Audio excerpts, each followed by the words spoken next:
හරි. මෙන්න 24 වෙනි ගාන විසඳන්න තියෙනවාට 24 වෙනි ගාන තියෙන්නේ විසඳන්න කියලා. සමීකරණයක්. විසඳන්න දෙන්නේ අපේ සමීකරණනේ. මෙන්න 4යි x මෙතන තියෙනවා. මෙතන තියෙන්නේ x ධන 2. සමානයි. හරිනේ. සමානයි කාටද? x බෙදීම 7ට. x බෙදීම 7ට.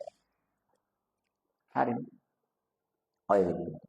දැන් ඔයාට පුළුවන් මේක විසඳන්න බොහොමද ළමයි. හරි. මේකට දාන්න හරස් ගුණිතය.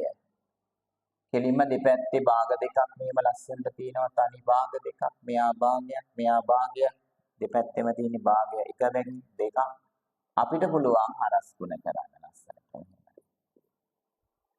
හරි නේද? මේ දෙන්න ගුණ කරනවා කියලා අපි ගන්නවා. හරිනේ මේ දෙන්න ගුණ කරනවා කියලා ගන්නවා මෙහෙම. x වැඩි වෙන්න ඕනේ x ධන 2කින්. එමය ඒක ගන්න. හරි. x වැඩි වෙන්න ඕනේ x ධන 2කින්. හරිනේ වැඩි. සමානයි. දැන් අපිට පුළුවන් මෙහෙම කරන්න. මේ දෙන්න වැඩි කරන්න මේ. එදෙන වැඩි කළා අනිත් පැත්තට යන්නේ. 4x 7ෙන් වැඩි කරන්න. ඒක අපිට කෙලින්ම ලියට 28x. 4x 7ෙන් වැඩි කරාම 28x. නේද? හරි. දැන් ඔයාලට තියෙන්නේ ළමයි වරහන් ඉවත් කරගන්න.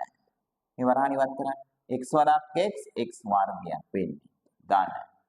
x වරක් 2 2x වෙන්නේ. සමානයි. මෙතන කීයද? 28x. නේද? දැන් ඔයා මේකත් එහා පැත්තට දාගන්න. වර්ගජ සමීකරණයක් ඇවිල්ලා තියෙන්නේ මේ. x වල වර්ගයක් සෙට් වෙලානේ. x වල වර්ගයක් සෙට් වෙලා නම් එයා වර්ගජ සමීකරණයක් වෙනවා. වර්ගජ සමීකරණයක් විසඳන්න නම් එක පැත්තක් බිඳුව කරන්න. හරිද? එක පැත්තක් බිඳුව කරන්න. මේ බලන්න. x වර්ගය මෙතන ධන 2x. මෙයාව දාන්න එහා පැත්තට. ඍණ 28x. සමානයි බිඳුවයි. එක පැත්තක් බිඳුව කරන්න. හරි නේද? එක පැත්තක් බිඳුව කරන්න. මේ දෙන සුළු වෙනවා මේ. මේ දෙන සුළු වෙනවා. මෙන්න දැන් එන්නේ කියනවා.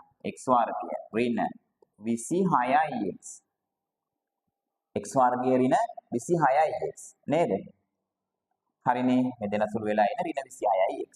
සමාන වෙනවා කාටද? බිඳුවට. හරි. දැන් එතකොට ඔයා මොකද කරන්නේ? හරි. දැන් ඔයා කරන්නේ මේකේ සාධක හොයනවා. වර්ගජ සමීකරණයක් සාධක තියෙනවා මේ. x පොදුයි. x ඍණ 26යි. සමාන වෙනවා බිඳුවට. දැන් ඔයා මේකේ එක් සාධකයේ බිඳුවට සමාන කරනවා. x සමානයි බිඳුව. එක සාධකයක් බිඳුව කරා. අනෙක් සාධකයේ x ඍණ 26 සමානයි බිඳුව කරා. හරි නේද? අන්න එතකොට ඔයාට මෙතනින් උත්තරයක් එනවා x සමානයි බිඳුව එක උත්තරයක්. x වල උත්තරේනේ ඕනේ. මෙතනින් මේ ඍණ 26 මේ පැත්තට දැම්මාම ධන 26ක් වෙලා එයා එනවා. හරිනේ? අන්න එයාගේ උත්තරය.